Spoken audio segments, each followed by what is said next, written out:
Olá, gente. Aqui é a Zona. Como é que vocês estão? Então, é, eu tô com essa cara, assim, é,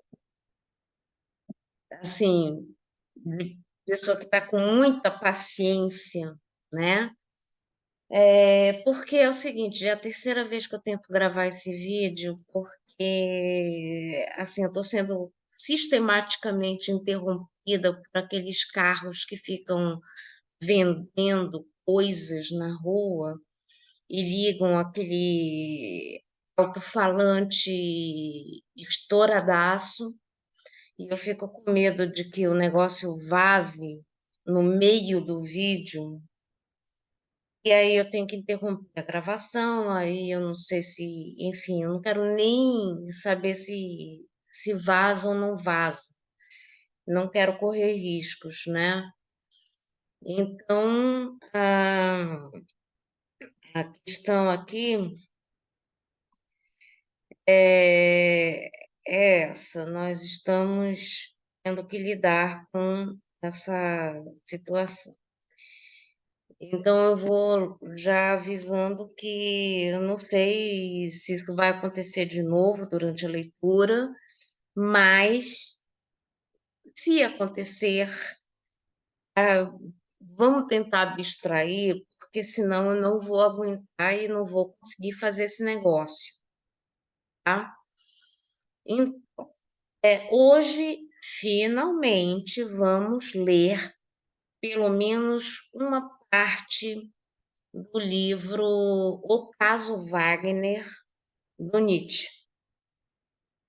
E como eu falei na live, que era uma live de disclaimer sobre esse trabalho, né, sobre essa tarefa, essa questão apareceu para mim porque o Nietzsche mesmo diz que é um problema para músicos.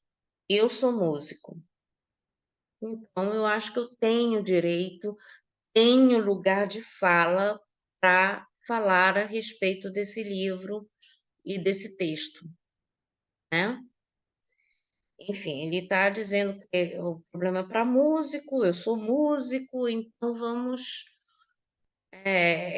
entender que eu tenho lugar de fala nisso, dado pelo próprio Nietzsche, né? O próprio Nietzsche disse que o problema é meu, simples assim, né? Esse livro, ele tem uma característica que é assim, é um livro, mas ele tem duas partes.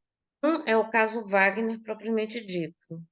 A outra parte do livro já seria como se fosse o outro livro dentro do mesmo produto físico, que é o Nietzsche contra Wagner, que seria o subtítulo de Um Dossiê de um Psicólogo. Aí, nesse caso, eu não vou me meter, porque o problema já é dos psicólogos, não é o meu caso, né? Eu não sou psicólogo, então eu não vou me meter nessa questão, tá? Enfim,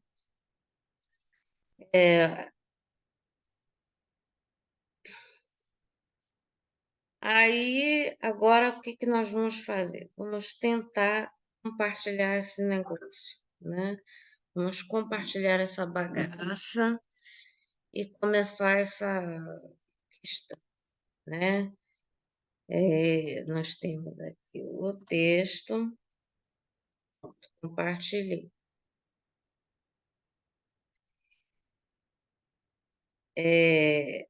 Enfim, como vocês podem ver, o próprio Nietzsche deixa assim até maior do que o próprio título, um problema para músicos. Aliás, é claro que a editora interferiu nessa diagramação aqui dessas letras. Mas aí, claramente demonstrado que o problema é para músicos, né? Então, eu vou me meter, né? Então, aqui nós temos a segunda parte do livro, né, que é Nietzsche contra Wagner, dossiê de um psicólogo, lembrando que o Nietzsche gostava de dizer que ele era psicólogo, enfim.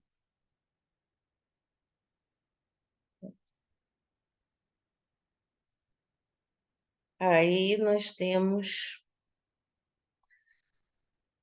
aqui tem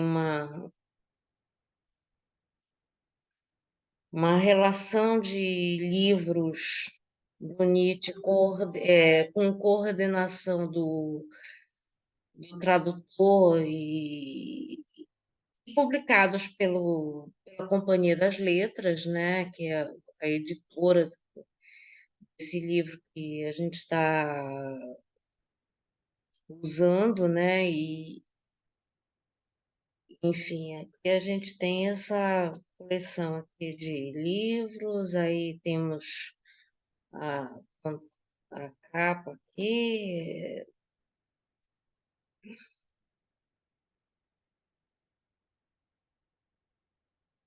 e aqui temos o índice.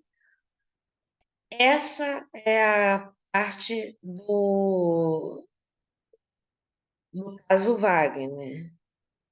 E a gente vai começar na página 9 e, assim, eu estou pensando, o caso Wagner mesmo, né, a questão principal vai da página 11 até a página 34, ou seja, um pouco mais de 20 páginas que a gente vai ler. Mas só que eu estou pensando seriamente em ler o prólogo e dessas sessões 1 a 12, tentar ler pelo menos umas 4 sessões para não ficar muito cansativo. Aí na próxima leitura aí eu já leio um pouco mais, porque eu vou querer ler esse pós-escrito, né? Ou seja, uma espécie de apêndice do texto, né?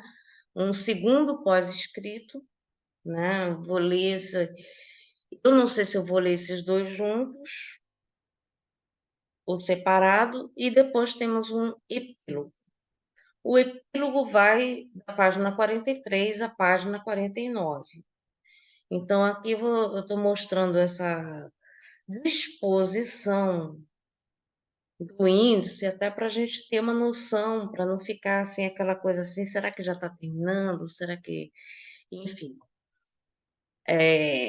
Então, a gente já sabe que a gente vai tentar ler da página 9 até pelo menos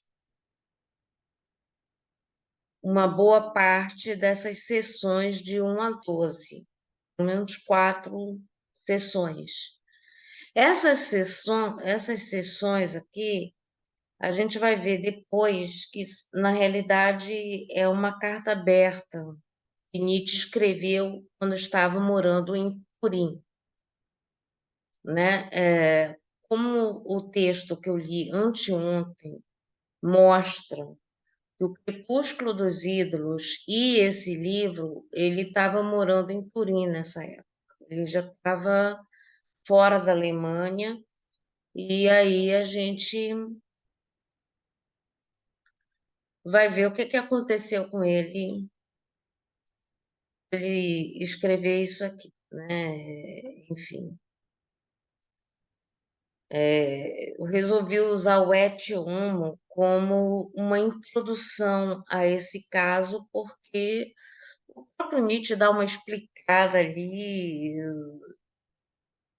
da treta, né? Ele vai explicar, falar, enfim. E aqui a nossa tarefa finalmente é ler o caso Wagner. Esse Nietzsche contra Wagner, eu acho que eu não vou tocar nesse assunto. Eu até usei ele no meu trabalho, mas assim, mais para reforçar algumas questões que muita gente tem dúvidas, né? Do que a tentar entender essa análise psicológica do Wagner que não me interessa muito, né? Até porque, como eu já falei, né, o Wagner nunca foi meu, não está entre os meus compositores prediletos. Eu nunca soube exatamente por que que eu não gostava, mas depois que eu fui entendendo algumas questões, amadurecendo politicamente, intelectualmente e filosoficamente também, né? Eu fui entender algumas questões. Claro que não explica tudo, mas eu acho que muita coisa a gente acaba entendendo, né?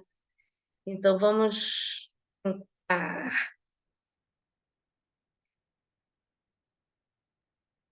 ver o que que sai daqui, né?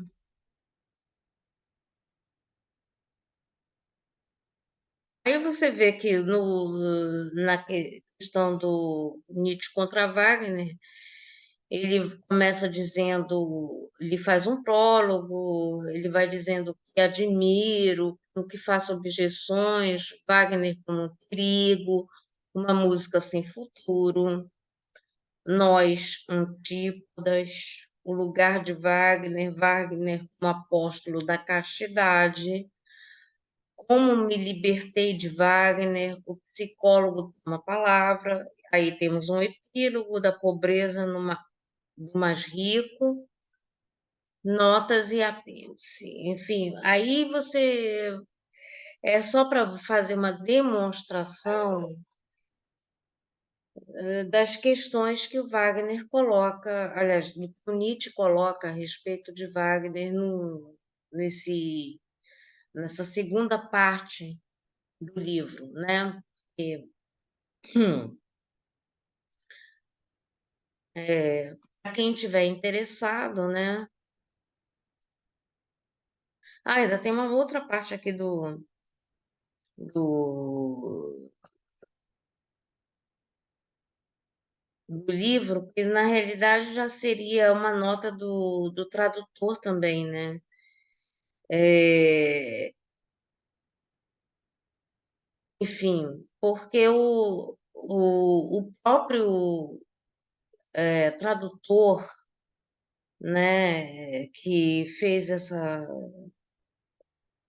que se responsabilizou por essa edição, né, ele também tem umas considerações ali no final do livro, principalmente na parte que Nietzsche, que ele fala sobre a questão do Nietzsche como compositor, né? Porque não sei se você, eu falei isso na live, Nietzsche foi compositor também, né? Ele não era só um filósofo, ele era músico e ele entendia bastante de música e era compositor, então era uma pessoa que tinha essa sensibilidade musical, né? Ele tinha esse trabalho musical, né? E é interessante saber a respeito dessa parte. E no YouTube, várias composições de Nietzsche, tem inclusive vídeos assim com várias obras todas juntas no mesmo vídeo, né? E eu acho que vale a pena tentar descobrir esse lado de Nietzsche, porque são umas músicas muito gostosas até, sabe? É, bem típicas do período romântico, né? Que eu acho que lembra até uma mistura de Schubert com Schumann, Assim, pelo menos assim, meu ouvido me faz pensar nesses dois aí, Schumann e Schubert.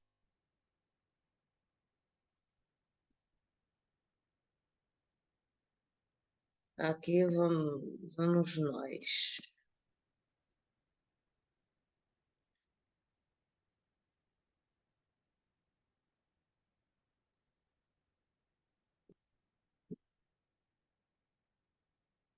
Aqui vamos começar no prólogo. Vou me permitir um breve descanso. Não é pura malícia. Se neste escrito faço o elogio de Bizet à custa de Wagner. Bizet é um compositor francês muito conhecido por uma ópera famosíssima que é a Carmen, tá? Carmen.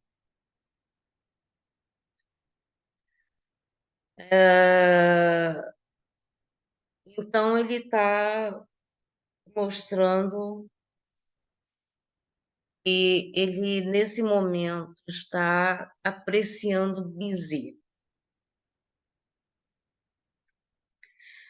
Em meio a várias brincadeiras, apresenta uma questão com que não se deve brincar. Voltar as costas a Wagner foi para mim um destino. Gostar novamente de algo, uma vitória. Ninguém, talvez, cresceu tão perigosamente junto ao wagnerismo, ninguém lhe resistiu mais duramente. Ninguém se alegrou tanto por livrar-se dele. Uma longa história. Ou seja, aqui ele começa a dizer que voltar as costas para Wagner foi um destino e gostar novamente de algo, uma vitória. Ou seja, ele está meio quase como quem diz assim: estou saindo de um relacionamento tão tóxico, eu demorei voltar a gostar de algo novamente, né? Então, acho que o Bizet, ele conseguiu tirar o Nietzsche dessa situação aí de ao desgosto, né? Então, ele começa aqui dizendo essa situação que foi complexa, né, para ele. Ou seja, é claro que a gente não vai ver aqui o Nietzsche falando em relacionamento tóxico, relacionamento abusivo, porque são jargões que a gente tem utilizado mais recentemente, né? Mas se você for observar toda a discursiva, né, a narrativa, nos remete a esses sintomas que a gente conhece, essas relações, né? Enfim. Aí ele cresceu tão perigosamente junto ao wagnerismo, ou seja, ele já começa a dar uma conotação de doença aqui em relação a essa questão do wagnerismo, né? É bom chamar atenção para esses termínios aqui, porque aí vocês vão, à medida que a gente vai lendo, esse negócio vai virando, ficando uma coisa meio recorrente, aí vocês já estão avisados. E aí a gente não precisa reexplicar isso aqui, porque no primeiro parágrafo o Nietzsche já nos orienta sobre o que que nós estamos nos metendo, né? Enfim. É, Enfim, aqui ele diz que toda essa questão aí é uma longa história, né? E querem uma designação para ela, ou seja, se eu fosse um moralista, quem sabe como a chamaria? Talvez superação de si. Mas o filósofo não ama os moralistas e também não ama as palavras bonitas. Porque, na realidade, a filosofia não é para fazer juízo de moral, né? E no nosso caso aqui, que é músico, né? Ou seja, a gente está falando de uma situação artística, a arte também não é moral. Tem alguns artistas que querem trazer a moralidade para a arte, mas isso não é exatamente o objetivo da arte, muito pelo contrário, né?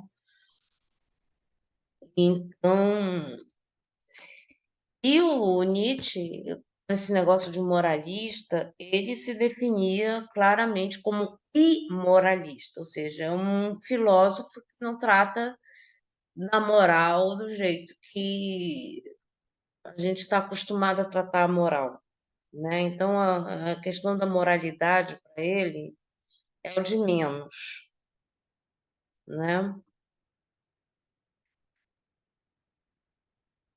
E também não ama as palavras bonitas. E uma coisa que é interessante, porque eu estava muito acostumada a ler alguns filósofos anteriores. Eu já tinha tentado ler Kant, eu já tinha tentado ler o Hegel, já tinha tentado ler o Platão, Aristóteles. E isso me dava um certo. E ao mesmo tempo, muita gente vinha comigo e dizia assim: mas Nietzsche é muito difícil, Nietzsche é muito complicado. Nietzsche. Eu acho que o que complica no Nietzsche não é nem a forma, é o conteúdo mesmo. Porque o que ele diz de uma forma tão clara, as pessoas ficam. Eu acho que o que dificulta é você ouvir o que ele está dizendo e ter estrutura emocional para isso. Eu acho que a parte que pega é a questão psicológica, porque ele não doura a pílula. Talvez é porque as pessoas estejam acostumadas com um discurso mais rebuscado, né? E o Nietzsche não tem esse discurso rebuscado. Ele é um pouco mais direto, e talvez essa coisa dele ser direta que deixa a coisa desconcertante também, né? Enfim. E como ele diz aqui, né, o filósofo não ama os moralistas e também não ama as palavras bonitas, porque, ou seja, a função da filosofia não é literária, embora Nietzsche seja literariamente muito bom, né? A escrita dele é muito boa. Enfim, o que exige um filósofo de si em primeiro lugar? Primeiro e em último lugar, ou seja, o que nós superar em si seu tempo, tornar-se atemporal. Logo, contra o que deve travar seu mais duro combate, contra aquilo que o faz um filho de seu tempo. Muito bem. Tanto quanto Wagner, eu sou um filho desse tempo, quer dizer, um decadente. Mas eu compreendi isso e me defendi. O filósofo em mim se defendeu, né? O Wagner, aparentemente, segundo Nietzsche, ele não teve essa percepção de que ele tinha que escapar do seu tempo e virou o filho desse tempo, né? Ou seja, realmente Wagner ficou preso ali naquela dinâmica, né? E o Nietzsche tentou escapar. Bom, essas palavras decadon ou decadence estão tudo aqui escrito em francês. Eu vou evitar isso porque senão eu vou me sentir assim muito artificial, né, durante a leitura.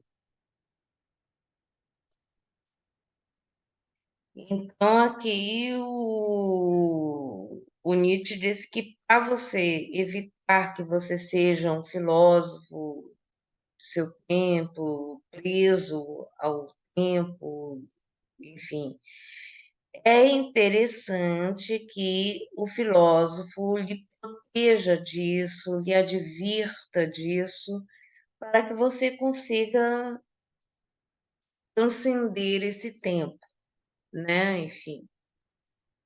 E a filosofia entra aí como uma vacina contra isso, né? Contra essa decadência. Então, o que me ocupou mais profundamente foi o problema da decadência. Para isso, tive razões. Bem e mal é apenas uma variante desse problema. Tendo uma vista treinada para os sinais de declínio, compreende-se também a moral. Compreendemos o que se oculta sob os seus mais sagrados nomes e fórmulas de valor, a vida empobrecida, a vontade de fim, o grande cansaço. A moral nega a vida. Para uma tarefa assim, era-me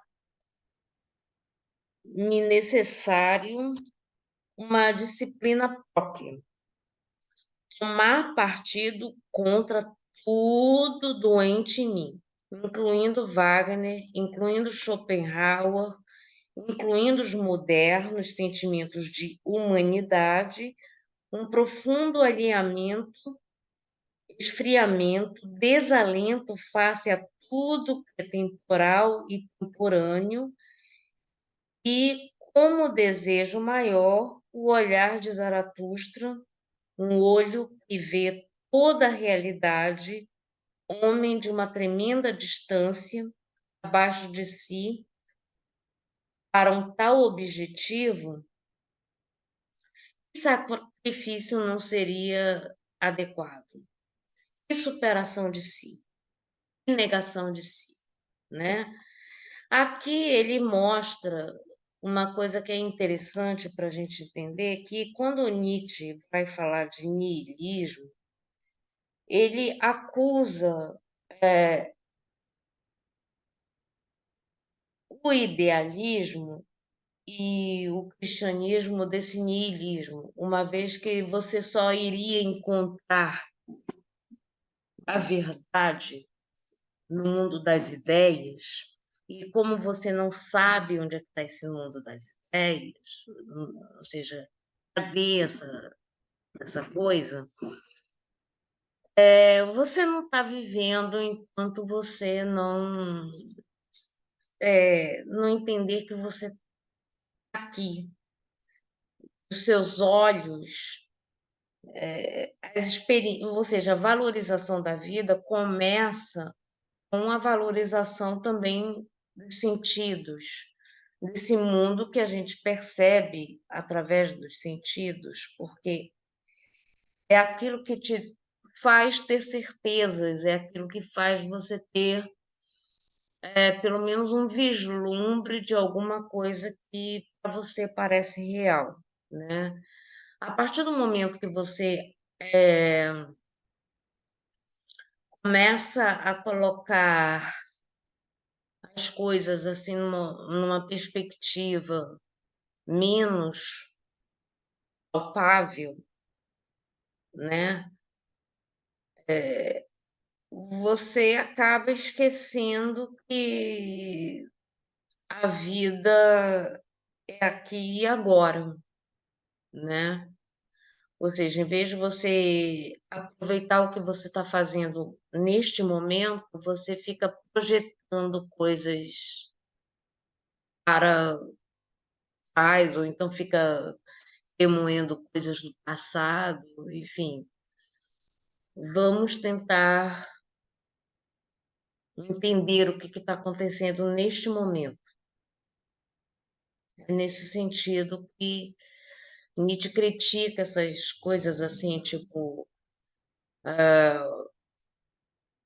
quando eu morrer eu vou encontrar a verdade que é Deus, enfim, não sabemos nada disso, não temos como saber, enquanto isso você pode estar vivendo uma situação que você nunca vai saber,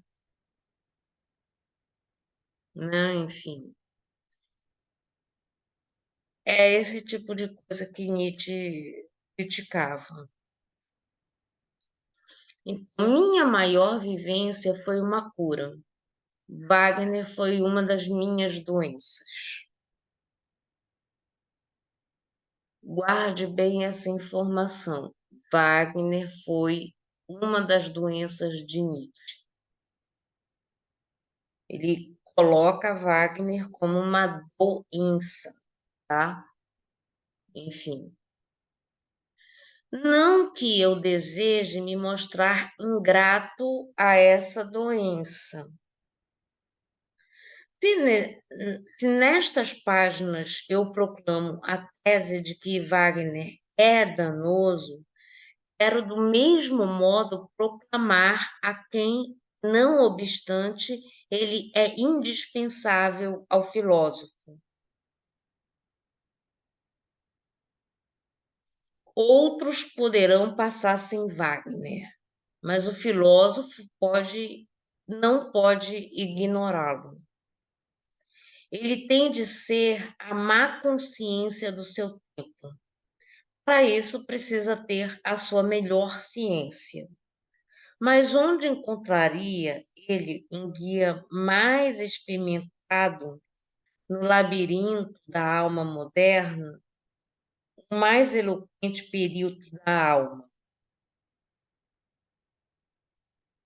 Através de Wagner, a modernidade fala sua linguagem mais íntima, não esconde seu bem nem seu mal. Desaprendeu todo pudor. Inversamente, teremos feito quase um balanço sobre o valor do moderno. Se ganharmos clareza sobre o bem e o mal em Wagner, eu entendo perfeitamente se hoje um músico diz: odeio Wagner, mas não suporto mais outra música. Ou seja, ele coloca aqui o Wagner como uma coisa tão odiosa que é capaz de você se traumatizar para toda e qualquer outra música que você tentar curtir depois. É nesse nível a nossa questão aqui, né? Ou seja, ter passado pela escuta, pela experiência de ouvir Wagner e continuar gostando de música. Olha a situação que o Nietzsche está colocando aqui para gente, né? Ou seja, será que é possível continuar gostando de música apesar de Wagner, né? Enfim, coleguinhas da música, ajudem. Isso que tá difícil, né? Mas também compreenderia um filósofo que dissesse: Wagner resume a modernidade. Não adianta. É preciso primeiro ser wagneriano. Ou seja, então, é claro que certas experiências você só consegue ser anti alguma coisa depois de sido aquela coisa, né? Ou seja, eh, talvez você consiga ter uma crítica a uma religião depois de já ter passado por ela, né? Enfim, isso é o que o Nietzsche está querendo dizer, né? E aí a gente pode ter críticas a essa fala, obviamente, né? Vamos dizer que aqui a gente não está tentando impor nada a ninguém, apenas mostrar o que está sendo dito e eu faço as minhas considerações e quem estiver ouvindo esse vídeo também faça as suas. Estamos combinados? Então, aqui nós acabamos o prólogo e aqui nós vamos começar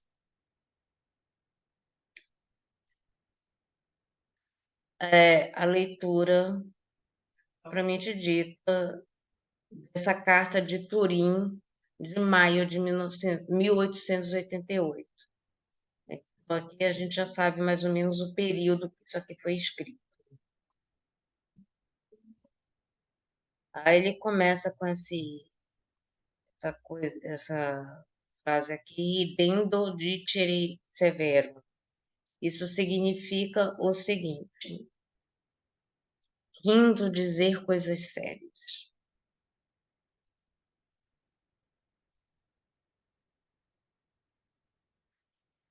Aqui a primeira consideração, primeira sessão, né? Ontem, vocês acreditarão, ouvi pela 20ª vez a obra-prima de Bizet. Fiquei novamente até o fim com suave devoção. Novamente não pude fugir. Esse triunfo sobre minha impaciência me espanta. Como uma obra assim aperfeiçoa, tornamo-nos nós mesmos obra-prima. Ou seja, ele está dizendo que ele assistiu 20 vezes a ópera do Bizet e que a cada vez que ele ouve, ele se torna uma pessoa melhor, a ponto de tornar ele mesmo, ou quem escuta, uma obra-prima. Tá? Carmen teria este poder. É disso que ele está falando, da Carmen. Realmente, a cada vez que eu ouvi Carmen, eu parecia ser mais filósofo, melhor filósofo do que normalmente me creio, tornando-me tão indulgente, tão feliz, indiano, sedentário, 5 horas sentado, a primeira etapa da santidade, ou seja, o que ele está querendo dizer com indiano aqui é porque muito da filosofia que Nietzsche pegou de Schopenhauer tem um pouco de budismo, né? É muita coisa que o Schopenhauer dizia a respeito de sofrimento, ele pegou muito das filosofias orientais. Indiano, acho que nesse sentido ele quer dizer assim aquele pessoal que fica horas meditando, né? Que pelo menos era um estereótipo que se tinha de indianos nesse período, aquele pessoal que fica namastê o dia inteiro, né? É, enfim, E a Carmen, ela exerce ele exerceria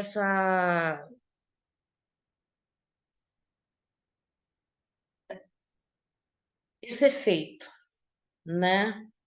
Ou seja, supostamente quando a gente está meditando, a gente está criando um ambiente mais leve, né? Enfim. E o que que ele quer dizer aqui? E além do que é algo interessante a gente dizer que a Carmen é uma personagem cigana. A personagem Carmen é uma cigana. E nós sabemos que existe uma possibilidade do povo cigano ter se originado de um grupo específico da Índia. A gente não sabe ao certo de onde surgiu os ciganos, de onde eles vieram, né? A gente só sabe que eles ficam indo para lá e para cá, né? Mas, pelo menos, eu acho que nessa época já se falava que talvez eles tivessem alguma conexão com a Índia, até porque tem toda essa questão místico do povo cigano, né? E eles têm uma santa lá, que é a Santa Sara Kali, e também tem uma deusa indiana chamada Kali.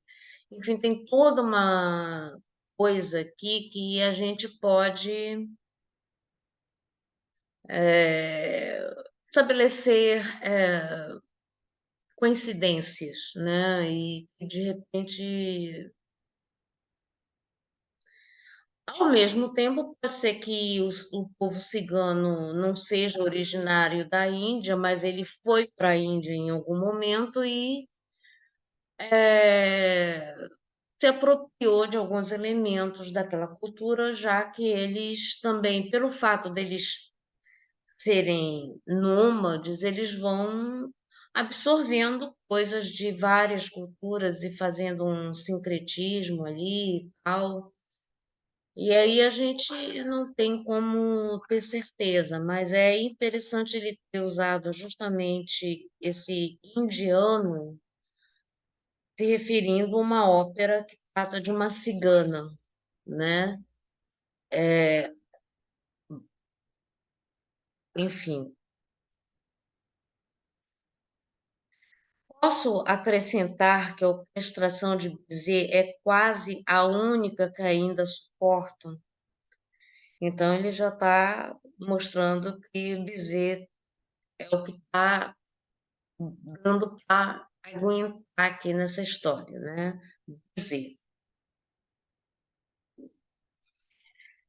Essa outra orquestração, atualmente em voga, a wagneriana, brutal, artificial e inocente ao mesmo tempo, e que assim fala simultaneamente aos três sentidos da alma moderna, como me é prejudicial essa orquestração wagneriana. Eu a denomino siroco. Siroco é um tipo de vento quente que bate lá pelo Saara, tá? É um vento desértico. Parece que ele vem quente e acaba sendo o vento mais desagradável do que se não tivesse vento nenhum, tá?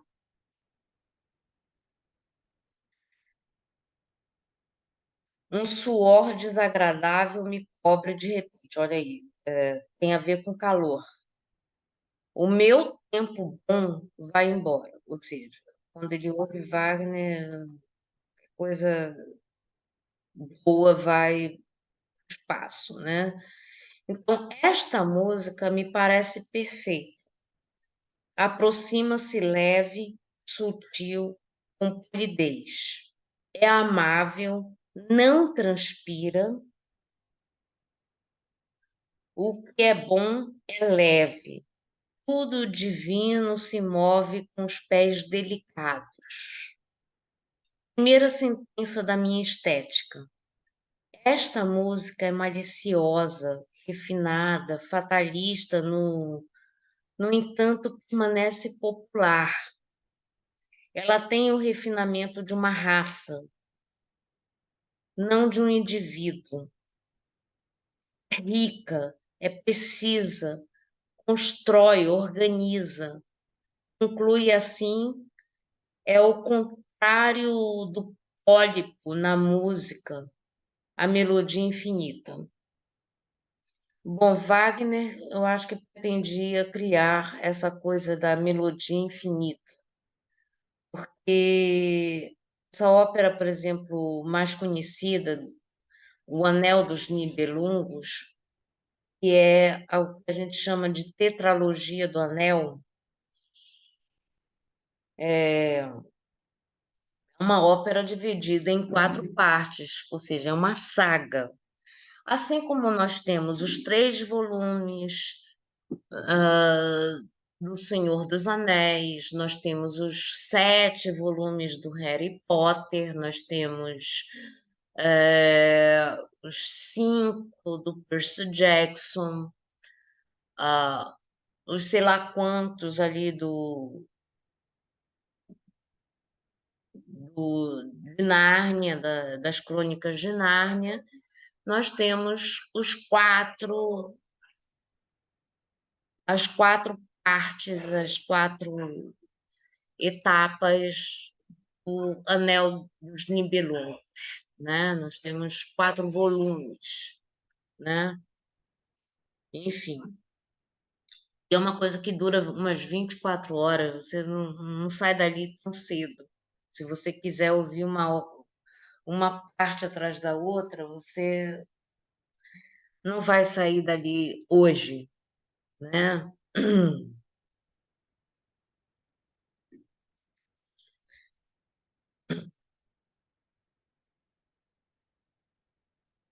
Então, o termo que ele usa aqui é o contra, ou seja, toda essa questão do refinamento da ópera de Carmen, ele coloca em contraste com a ópera de Wagner, que ele chama de pólipo na música, tá? Pólipo é tipo um cistozinho que aparece em algum canto do corpo, enfim. Alguém já ouviu num palco entonações mais dolorosamente trágicas?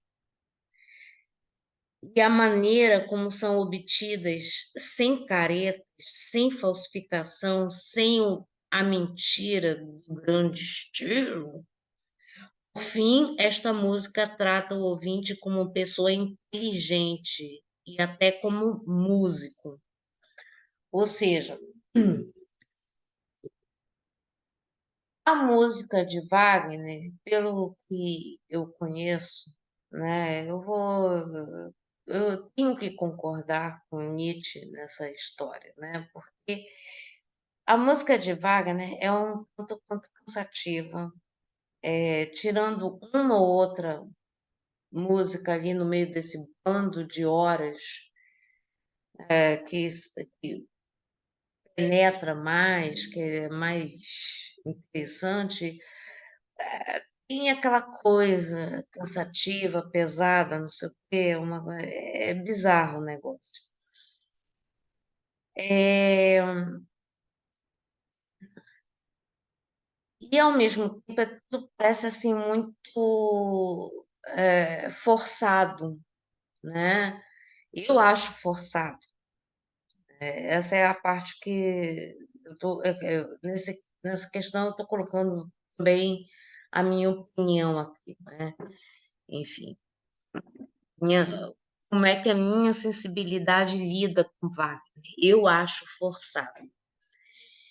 E aqui ele está dizendo que a ópera de Bizet, ou seja, a Carmen, ela é apresentada sem muito esforço. É como se de repente as pessoas fossem naturais fazendo aquilo, né? Ou seja, é essa coisa, ou seja, ela te conecta de verdade com o que está acontecendo, ou seja, trata quem está assistindo a ópera como uma pessoa inteligente, né? Uma pessoa que é capaz de se conectar com aquilo que está acontecendo ali no palco, tá? Nesse aspecto, eu acho que ele está sendo um tanto quanto aristotélico nessa análise, porque o Aristóteles, ele na poética, ele fala muito sobre esse negócio de você, ao assistir um espetáculo, seja de uma peça de teatro, uma ópera, é, uma história, você tem que ter um mínimo de conexão com aquilo que está acontecendo, até para você acreditar no que está acontecendo, e não se sentir enganado pelo que está acontecendo. O artista, né, o ator, ele não pode parecer que está enganando o seu espectador, né? Então, é aquela coisa da suspensão da descrença. E essa suspensão da descrença, você só consegue quando você realmente se conecta com o que está acontecendo ali na tela, no palco e mais mídias, né? Enfim. Por fim, como ele está dizendo aqui, a música de Bizet trata o ouvinte como uma pessoa inteligente e até como músico, ou seja, como se, ou seja, não trata a pessoa como se você fosse um débil mental, né? Que não entende porcaria nenhuma do que está acontecendo. O Wagner, que eu sinto, ele meio que trata os ouvintes dele como, ou seja, de qualquer maneira, ele vai se proteger. É como se de repente ele fosse capaz de se proteger assim de uma crítica, dizendo é porque você não entende do que está acontecendo. Porque você é um ignorante, você é um burro, então você não entende a minha genialidade, então você não pode avaliar a minha obra.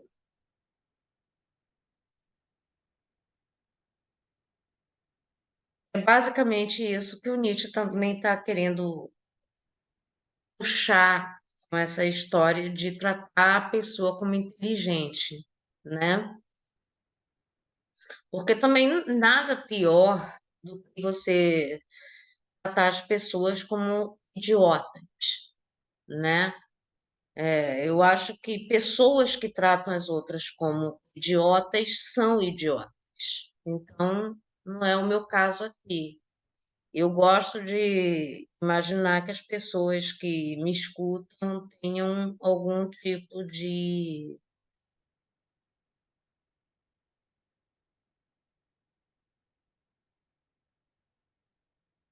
inteligência, de sensibilidade, e eu respeito os meus amigos, né? Enfim, eu acho que a base de toda discussão intelectual é o respeito, né? Respeito por quem nos ouve, respeito por quem nos segue, essas coisas todas, né? E aqui ele diz, e também nisso é o oposto de Wagner, que seja o que mais for, era o gênio mais descortês do mundo. Wagner nos trata como se a versão ele repete uma coisa com tal frequência que esperamos que acreditamos nela. Ou seja, na realidade, Parece que, não sei se ele está falando de que Wagner é repetitivo no dia a dia, com as coisas que ele costuma dizer, ou se a própria ópera dele é repetitiva, né? Isso aqui a gente tem que, enfim, mas para que ficar repetindo tanto, né? Eu já entendi, né? Aquela coisa toda, né? Enfim. Mas aí, eu me torno um homem melhor quando esse Bizet me persuade, e também um músico melhor, um ouvinte melhor. É possível se escutar ainda melhor? Eu enterro os meus ouvidos sob essa música. Eu ouço a sua causa. Parece-me presenciar a sua gênese. Estremeço ante os perigos que acompanham alguma audácia. Arrebatam-me os acasos felizes de que Bizet é inocente. E, coisa estranha, no fundo não penso nisso, ou não sei o quanto penso nisso, pois nesse ínterim me passam bem outros pensamentos pela cabeça. Já se percebeu que a música faz livre o espírito, dá asas ao pensamento, e alguém se torna mais filósofo quanto mais se torna músico? Aqui vamos colocar uma coisa que eu estava até comentando assim. Eu acho que toda a filosofia de Nietzsche, no fundo, ele fala como músico, né? Talvez músicos se identifiquem um pouco com Nietzsche, porque Nietzsche valoriza muito a música e para ele os músicos são figuras importantíssimas. Então a cabeça do Nietzsche é muito musical. Eu acho que você vê que ele diz aqui claramente que alguém se torna mais filósofo quanto mais se torna músico. Então, quanto mais a música nos penetra, mais filósofo nós nos tornamos. Então, e sobretudo a música de Carmen, pelo visto, né? Então, aquela a música do Bizet aqui. Então, aqui eu acho que é a chave para você, de repente, se desligar dessas questões assim que a filosofia traz tradicionalmente e tenta, assim, talvez antes de ler Nietzsche, escuta uma música antes. Talvez escuta uma música, escuta um som, né? Porque afinal de contas eu acho que é isso que ele quer da gente o tempo todo, né?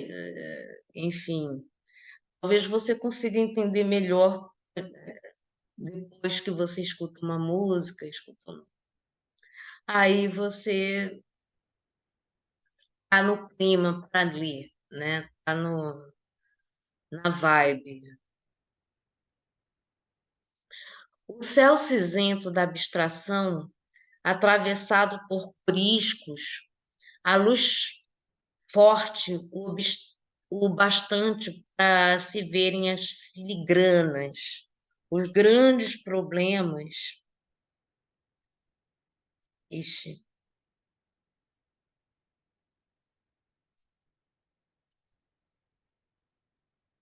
eu não sei. Eu espero que aqui está travando aqui o negócio. Eu espero que não atrapalhe a gravação, né? Enfim, voltou.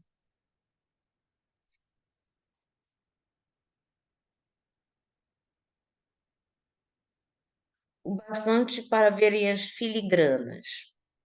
Os grandes problemas se dispondo à apreensão o mundo abarcado como à vista, como de um monte. Acabo de definir o patos filosófico, e de súbito caem-me respostas no colo, uma pequena chuva de gelo e sapiência. Tudo que é bom me faz fecundo. Não tenho outra gratidão, nem tenho outra prova para aquilo que é bom. Aqui é a segunda consideração. Também esta obra redime, não apenas Wagner é um redentor, como ela, despedimos-nos do norte úmido, de todos os vapores do ideal wagneriano, a ação já redime. Mérimée ainda possui a lógica na paixão, a linha mais curta, a dura necessidade, e, sobretudo, o que é da zona quente, a secura do ar, a limpeza do ar. Em todo o aspecto, o clima muda, ou seja, o Mediterrâneo. Lembrando que ele está em Turim, ele não está na Alemanha. Mesmo Turim parece que, sendo fria, não chega muito perto do frio alemão. Tem que falar que, né?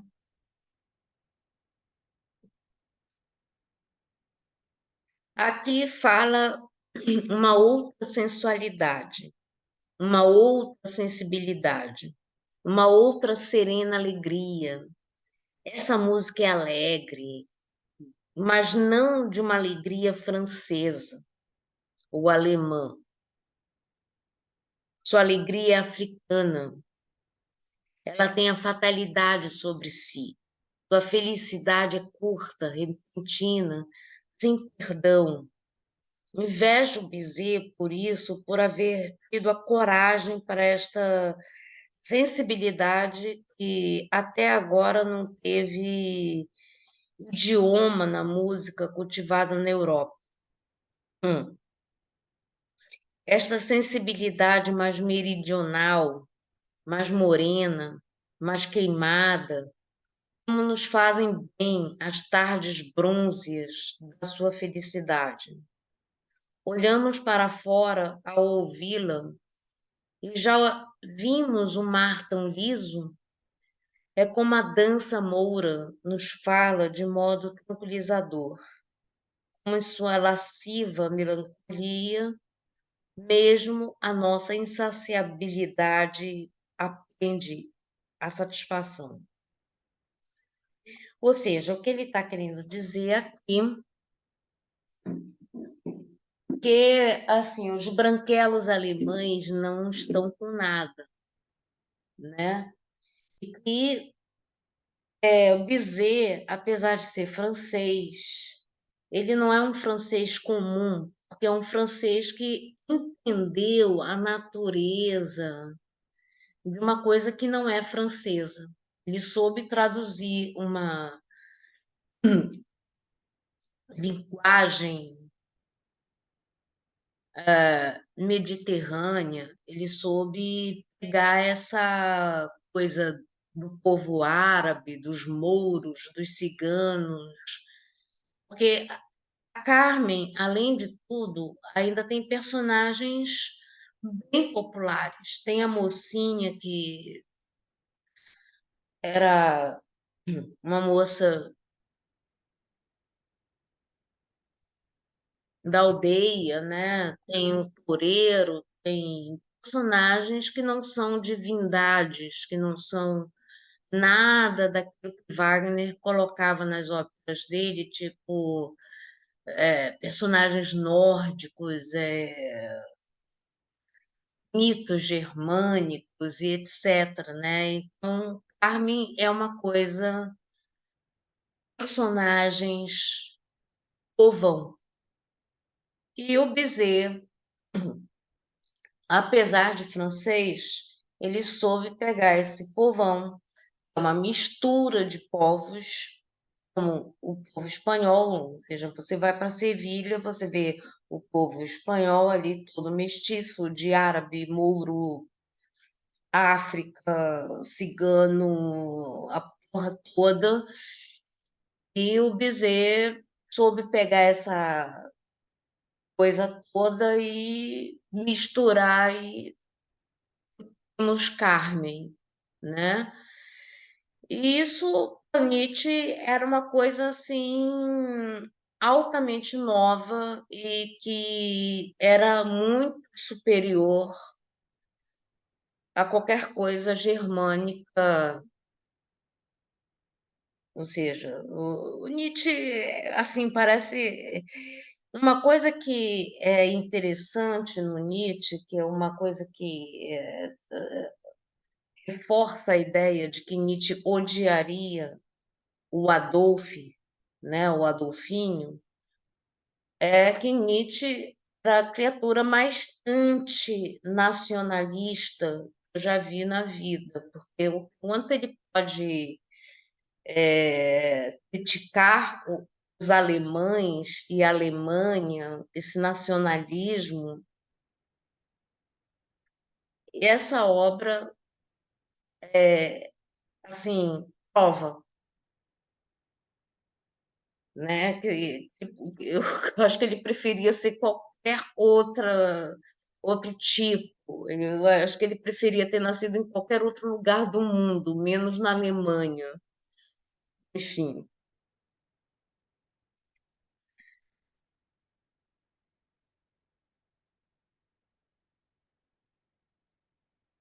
aqui finalmente o amor retraduzido em natureza.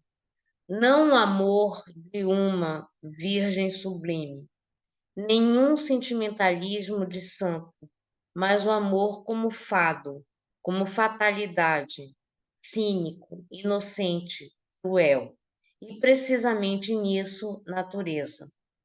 O amor que em seus meios é a guerra, e no fundo o ódio mortal dos sexos.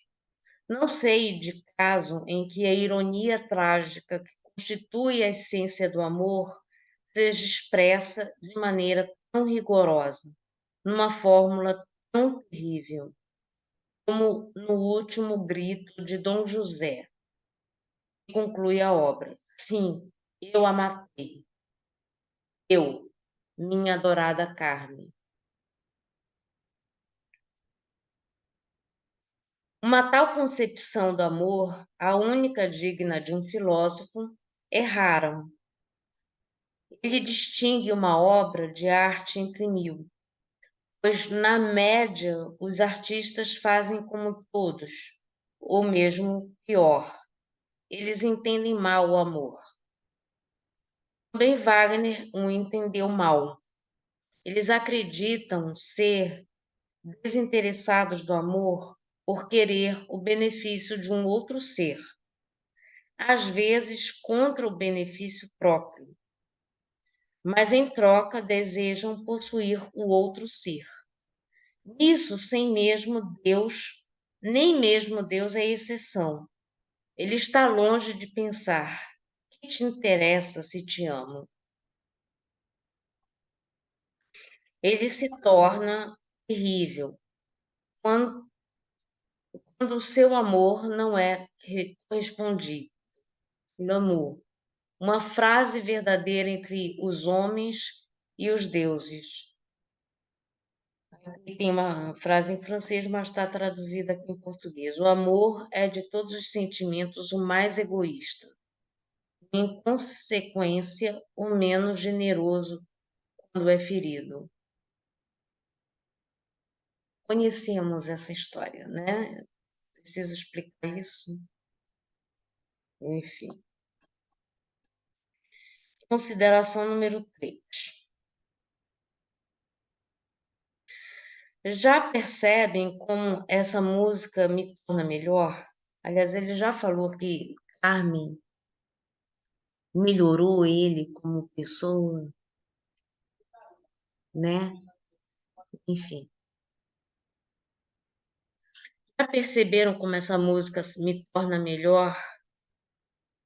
É preciso mediterranizar a música, ou seja, vamos voltar nesse momento para a questão da mediterranização, né? Ou seja, quanto mais mediterrâneo, melhor. Amo ser mediterrânea. Enfim, tenho razões para essa fórmula. Além do bem e do mal, acho que parágrafo 255. O retorno à natureza, à saúde, alegria, juventude e virtude. E, no entanto, eu fui um dos mais corruptos wagnerianos. Fui capaz de levar Wagner a sério. Ou seja, ele fala isso como se ele tivesse saído da seita, né? Ou seja, ele, tipo assim, sabe aquele pessoal que sai da seita, diz assim, eu fui um dos mais fiéis àquele filho da puta, daquele guru, daquele guia, não sei o que e tal. E como é que eu fui capaz, assim, você vê, você está sentindo esse do Nietzsche durante esse texto, né? Vocês estão percebendo essa dinâmica aqui, né? Aí ele termina reticências. Ah, esse velho feiticeiro, como nos iludiu. A primeira coisa que sua arte nos oferece é uma lente de aumento. Olhando por ela, não se acredita nos próprios olhos. Tudo fica grande, até Wagner fica grande. E astuta Cascavel. Toda a vida nos falou ruidosamente em dedicação, fidelidade, pureza, com elogio à castidade, retirou-se do mundo depravado. E nós acreditamos. Ou seja, ele acreditou, né?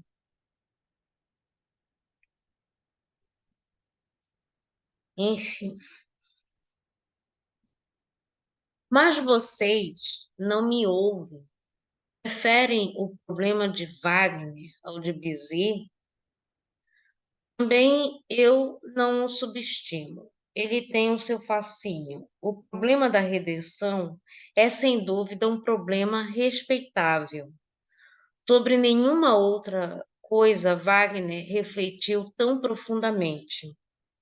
Sua ópera é a ópera da redenção. Em Wagner há sempre alguém que deseja ser redimido. Ora um homenzinho, ora uma senhorita, e este é o problema dele. E como varia ricamente o seu leitmotiv. O leitmotiv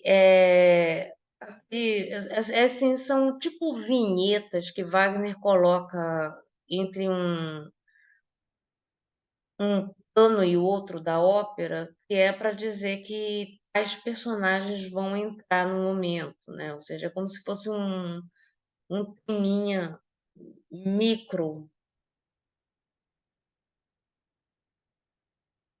para dizer assim, pô, agora vai entrar o personagem fulano, agora vai entrar a cicrana só que esse leitmotiv fica se repetindo 200 vezes durante até para a gente entender, ou seja, como se precisasse que vai entrar tal personagem, entendeu? Tipo, eu acho que essa parte também é uma que eu tenho que concordar, é tratar a pessoa como um idiota, porque afinal de contas, por que eu preciso saber que um personagem vai entrar na cena, né? Deixa acontecer, né? Enfim, e digressões raras e profundas. Quem, senão Wagner, nos ensinaria que a inocência redime de preferência pecadores interessantes? Ou seja, o caso de Tannhauser. ou que mesmo o judeu errante é redimido, torna-se sedentário quando se casa no navio fantasma, ou que velhas mulheres depravadas preferem ser redimidas por jovens castos. O caso de Foundry. Ou que donzelas bonitas preferem a redenção por um cavaleiro que seja wagneriano. O caso dos mestres cantores. Aqui ele está citando um monte de ópera aí, se vocês podem ir anotando, pesquisando, essa parte aqui não tem muito o que explicar a respeito, né? Ou que também mulheres casadas gostam de ser redimidas por um cavaleiro, caso de Isolde. Ou que o velho Deus, depois de haver comprometido moralmente em todo sentido, é finalmente redimido por um livre pensador moralista, caso do anel. Detenham-se em admirar especialmente esta última profunda percepção. Vocês a compreendem? Eu me guardo de compreendê-lo. Se possa extrair outros ensinamentos das obras mencionadas, é algo que eu estaria mais disposto a provar que a negar. Um balé wagneriano possa conduzir alguém ao desespero e à virtude. Novamente, o caso de Tannhausen. E possa ter as piores consequências o fato de não ir para a cama no momento certo. Novamente, o caso de Lohengrin. E não se deve jamais saber exatamente com quem se casou pela terceira vez, o caso do Lohengrin. Cristão e Isolda glorificam o marido perfeito e, em certo caso, tem apenas uma pergunta: por que não me disseram isso antes? Tão simples. Resposta: isso não te posso dizer. O que perguntas? Não pode jamais saber, né? Enfim. É.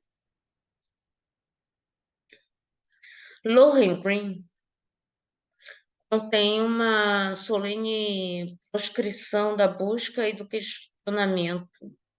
Wagner defende assim a ideia cristã: deves crer e precisas crer. Ser científico é um crime contra o que é mais elevado e mais sagrado. O navio fantasma pega o sublime ensinamento de que a mulher faz assentar o mais inquieto dos homens, ou em linguagem wagneriana, o redime. Aqui nós permitimos uma pergunta: supondo isto verdadeiro, seria também desejável? O que acontece ao judeu errante que uma mulher adora e faz assentar? Ele apenas deixa de ser eterno, ele se casa e não mais nos interessa. Traduzido para a realidade, o perigo dos artistas, dos gênios, pois estes são os judeus errantes.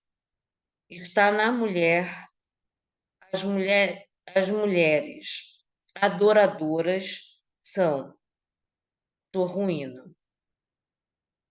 Quase nenhum tem caráter bastante para não ser arruinado, redimido, ao sentir tratado como Deus. Logo, ele condescende à mulher. O homem é covarde diante do eterno feminino. Bem o sabem as femiazinhas. E em muitos casos do amor feminino, e talvez justamente nos mais famosos. O amor é apenas um parasitismo refinado, um aninhar-se numa alma alheia, por vezes até numa carne alheia. Ah, e sempre à custa do hospedeiro. Aqui você está vendo assim uma coisa meio red pill, né? Mas vamos seguir, né? Vamos tentar. Nisso está com raiva. Sabe-se o destino de Goethe na Alemanha, solteirona e mortalmente azeda. Ele foi repulsivo para os alemães e teve admiradores francos apenas entre mulheres judias. Schiller, o nobre Schiller, que encheu os ouvidos alemães com grandes palavras, este lhes foi caro ao coração. O que censuravam eles em Goethe? Um monte de Vênus e que tivesse escrito os epigramas venezianos. Klopstock foi o primeiro a lhe pregar o sermão.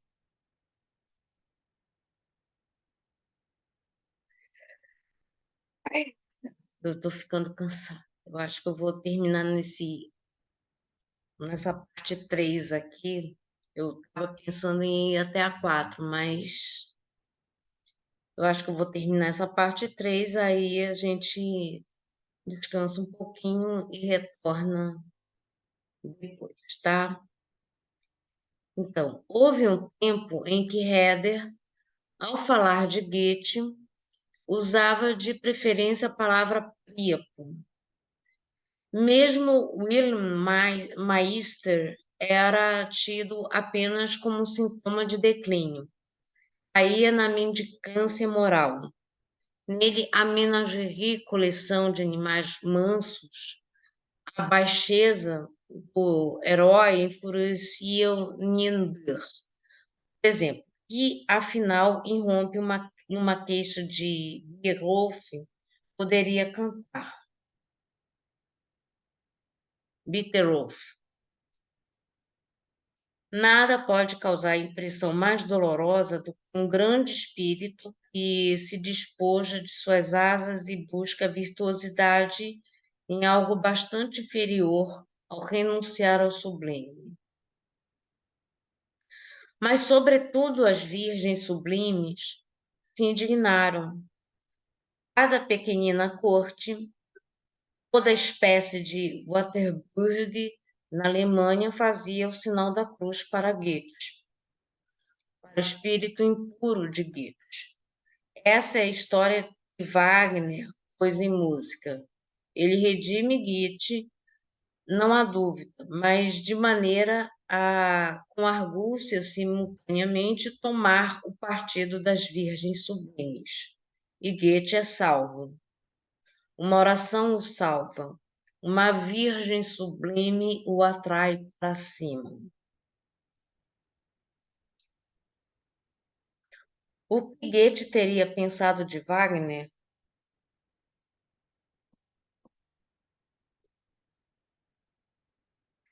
Uma vez ele se perguntou acerca do perigo que ameaçava os românticos.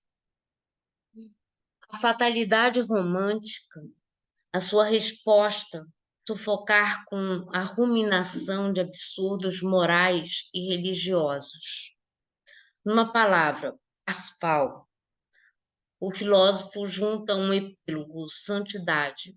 Talvez a última coisa que o povo e as mulheres ainda conseguem ver dos valores mais altos, o horizonte do ideal para todos os míopes por natureza.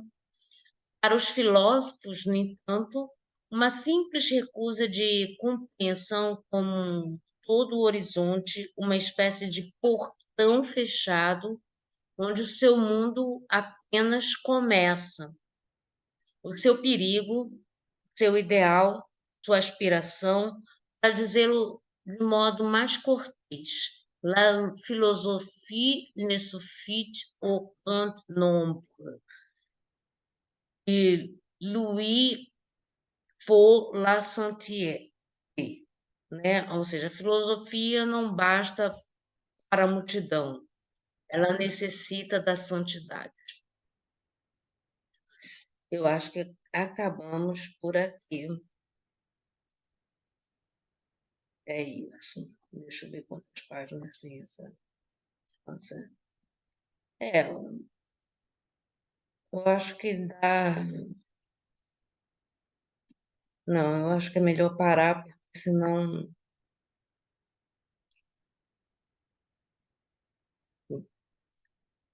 enfim, deixa eu dar essa relaxada, né, gente? Então é isso. Ficamos. Deixa eu descompartilhar isso aqui. Me despedir de vocês com a minha carona aqui, grandona, né? Então, eu espero que vocês estejam gostando, que a leitura esteja interessante e que as minhas considerações estejam satisfatórias.